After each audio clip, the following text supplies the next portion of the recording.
A paz do Senhor, tudo bem? Hoje nós vamos meditar em Lucas capítulo 8. Hoje o Senhor vai falar com vocês de formas diferentes. Olha que bacana. Nós vamos ver aqui que Jesus começa a expandir o seu ministério e ele vai acompanhado dos 12 discípulos, e Lucas cita que ele começa a visitar várias cidades, aldeias, começa a levar o ministério dele para vários lugares, trazer as boas novas de salvação para todos os tipos de povos. E Lucas ressalta que havia algumas mulheres que foram curadas, foram libertas por Jesus, que seguiam Jesus nessa caminhada, né? Aqui vai citar sobre Maria Madalena, ao qual foram expulsas 7 demônios. Vai citar também Susana, e vai citar Joana, que era a mulher de Cusa, mulher do procurador Herodes, uma mulher muito importante. E nós vamos ver que outras mulheres também seguiam Jesus, e elas serviam o Senhor com as suas fazendas. O que quer dizer isso? Elas ofertavam, elas tinham gratidão, elas mantinham o ministério do Senhor. Olha que coisa linda, mulheres. Aqui elas não tiveram medo de assumir o evangelho sobre a sua vida, assumir que eram guiadas por Jesus, assumir que Jesus era o Messias. Elas enfrentaram preconceitos, elas enfrentaram afrontas da sociedade, dos fariseus, porque uma mulher ser independente em relação à sua fé naquela época era muito terrível, né? Mas elas não estavam preocupadas com isso. A preocupação delas era em agradar Jesus. E nós vamos ver que Jesus começa a falar ao povo através de parábolas. Eu já até expliquei o que é uma parábola, que seria o quê? Assim, de forma simples. Uma história do cotidiano que Jesus contava, trazendo ensinamentos, tá? Então, para que se cumprisse a profecia de Isaías, que muitos iam ouvir, mas não iam entender, ali Jesus falava por parábolas, mas para os seus discípulos ele explicava todas elas. Por quê? Quem segue Jesus, quem está perto de Jesus, o Senhor revela os seus segredos, o Senhor revela os seus propósitos. Olha que lindo, né? Nós vamos ver sobre a parábola do semeador, que trata-se de uma semente, né? Que Jesus dá o exemplo de um semeador que saiu a semear e ele derruba a semente pelo caminho e ele vai andando até que ele essa semente encontra a terra boa. Ela cai em vários tipos de terra e por conta de não ter raiz, das dificuldades, dos espinhos, elas não crescem, elas não fortalecem, mas aqui caiu em terra boa, essa sim cresce e dá frutos de 100 por 1. Olha que lindo! E Jesus explica aos discípulos. Isso quer dizer que é a palavra que eu estou trazendo. Só que muitos recebem essa palavra e deixam o diabo roubar essa palavra. Que você não deixe o diabo roubar essa palavra do seu coração. Que quando vier os dias difíceis, que são os espinhos que se levantam, que você não venha sufocar por conta do mundo, por conta dos deleites do mundo, mas que você venha frutificar em Cristo.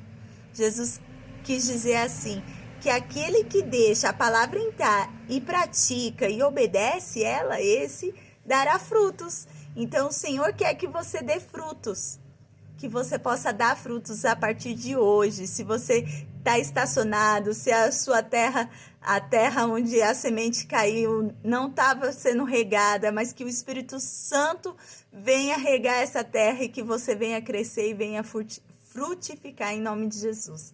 Fala sobre a parábola da candeia também, que a gente não pode esconder, né? Uma lâmpada, uma luz embaixo da cama, mas ela tem que fazer a diferença onde ela estiver, ela tem que brilhar na escuridão, ela tem que ser luz para o caminho.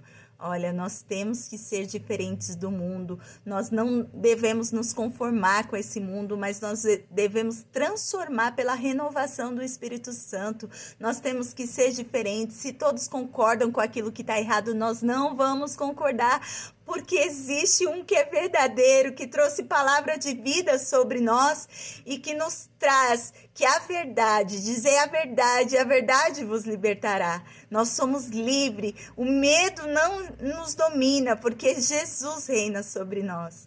E nós vamos ver em seguida sobre a família de Jesus. Aqui A gente precisa olhar um contexto em Marcos, em Mateus, por quê? A família de Jesus estava muito preocupada com Jesus, porque Jesus estava debatendo muito com os fariseus, sabe? Os fariseus dizendo que ele tinha demônio, e Jesus não parava o ministério dele para comer, para beber. Ele queria levar a palavra de Deus para o máximo de pessoas que ele pudesse. E a família de Deus queria que ele, a família dele aqui na terra, a Maria e os seus irmãos, queria que ele desse uma freada, né? E aí eles chegaram e a multidão estava atrapalhando e eles falaram, ó, manda falar que a mãe e os irmãos de Jesus tá lá e tá procurando. Aí Jesus fala assim, quem são os meus irmãos? Se não são aqueles que ouvem e praticam as palavras de Deus. Esses são os meus irmãos. Então, quer dizer, Jesus não queria sair do propósito. Ali ele não menosprezou a sua família, mas ele tinha em primeiro lugar o plano que Deus colocou sobre a vida dele e ele tinha que cumprir. E nós temos que entender que às vezes os laços espirituais, eles são maiores que os laços terrenos. Então nós temos que colocar o Senhor acima de todas as coisas e cumprir o propósito de Deus sobre a nossa vida. Deixar Deus cumprir, né? Nós vamos ver que Jesus fala para os discípulos, vamos atravessar o lago, né? E vamos para o outro lado. E eles vão, Jesus está cansado, vai dormir no barco e vem uma tempestade muito grande, enche o barco e o que acontece? Os discípulos acordam e falam, mestre, o senhor quer que a gente pereça? E aí Jesus levanta e acalma o vento e a tempestade cessa e eles falam, quem é esse que até o vento e o mar lhe obedece? Quer dizer, eles estavam do lado de Jesus, viram tantos milagres que Jesus tinha feito, mas eles não compreendiam de uma forma geral. Isso acontece não só com eles, mas conosco também, irmãos. Muitas vezes por conta da tempestade do nosso dia a dia, por conta de alguém que se levanta ou alguma coisa que acontece, aí você fala, é só comigo que acontece isso, nossa, eu não vou conseguir, onde está Deus? Você fica se questionando, mas hoje o Senhor manda te dizer, Ele é o mesmo, ontem, hoje e eternamente. Ele é o Deus que o impossível, para Ele não é nada. Ele é especialista nas causas impossíveis. Então, que você venha compreender. Assim como os discípulos, muitos deles só compreenderam quando Jesus ressuscitou quem realmente Ele era, que autoridade Ele tinha, né? Que nós possamos compreender a partir de hoje. Que o Senhor, Ele tem o controle de tudo. Não cai uma folha da árvore se não for permissão do Senhor. Só que a concupiscência do homem traz as coisas ruins até nós. E nós temos que estar firmados em Deus para quando vir essa tempestade, a gente clamar aquele que até o vento e o mar obedece, né? Em seguida nós vamos ver que Jesus, ele chega na terra dos Gerazenos e ali ele tem um encontro com um homem que ele está endemoniado há muitos anos. Ele vive nu, ele vive nos sepulcros, atormentados e ninguém consegue prender. Eles prendem e o demônio é tão forte que destrói as cadeias e aquele homem andava possesso. Quando Jesus chega na terra deles, o demônio, naquele homem, se prostra e fala, o que temos nós contigo? Rei Altíssimo. Eles reconhecem quem é Jesus. E aí eles pedem até misericórdia a Deus para que não lancem eles no abismo, e sim nos porcos. E Deus permite. Deus escutou até o pedido dos demônios. Jesus permitiu. Vai para os porcos estavam passando no monte, cai no despenhadeiro, né? Só que os donos dos porcos ficam irados com isso, vão até a cidade contar o que aconteceu. E nisso que eles vão lá contar, o homem é restaurado, liberto. Jesus pergunta, né, qual o seu nome? Ele fala Legião, porque somos muito. E Jesus repreendeu todo aquele mal. Aquele homem foi liberto. Quando o povo da cidade voltou, aquele homem estava vestido, lúcido. E eles se espantaram, eles temeram. E eles falaram, não, Jesus, não queremos o Senhor aqui. Vai embora, vai embora. E aí o homem que foi liberto, o endemoniado que foi liberto, ele pede, Senhor, deixa eu ir contigo. E aí Jesus fala, não, volte para os seus e conte as maravilhas. Ali Jesus não proibiu dele contar, e sim falou para ele, conte as maravilhas que o Senhor tem feito na sua vida. Nós vamos ver que a palavra diz que aquele homem ficou lá e manifestou o que Jesus tinha feito na vida dele. E eu tenho certeza que muitas pessoas creram através da vida daquele homem que se tornou de um endemoniado, um missionário. É isso que Jesus faz. Jesus confunde, ele pega as coisas loucas desse mundo e transforma.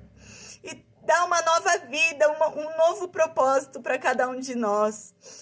Nós vamos ver que o Senhor, a próxima parte aqui que o texto diz, é que Jesus, ele volta, né, dessa cidade de Decápolis, dos Gerazenos, e ele volta, e chegando perto das aldeias de Cafarnaum, da Galileia ali, a filha de Jairo, ela estava muito doente, e Jairo foi até Jesus, e ele era um dos príncipes, né, da sinagoga.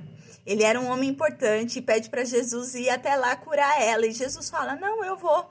E Jesus indo, Jesus percebe que dele saiu virtude. Uma mulher que fazia 12 anos que tinha um fluxo de sangue. Ela foi curada em apenas tocar a orla do Mestre do Senhor. Que coisa linda, gente. O nosso Deus é extraordinário. Quando Jesus termina de fazer esse milagre lindo na vida dessa mulher que havia 12 anos tinha um fluxo de sangue e ela tinha colocado na sua mente, no seu coração, se eu apenas tocar, eu vou ser curada. E no mesmo instante ela foi curada. O Senhor é Deus de milagres.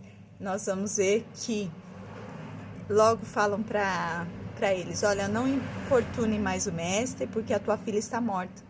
Aí Jesus fala para eles, se creres, verás a glória de Deus. A menina apenas dorme. E Jesus vai até lá, a casa de Jairo. Chegando lá, tá muita gente chorando, né? Muita gente sofrendo. E aí Jesus fala, não chorem, porque a menina só dorme. E eles dão risada, debocham do Senhor, né? Não acreditam. E Jesus, mesmo assim, ele não se importa. Ele chama Pedro, Tiago e João e os pais da menina. Entra no quarto, ora pela menina e a menina ressuscita. Jesus diz assim, levanta-te. E ela na mesma hora levanta. Glória ao Senhor, glória a Deus que ouve o nosso clamor, que faz milagres extraordinários na nossa vida. Que o Senhor possa abençoar o seu dia em nome de Jesus. Amém.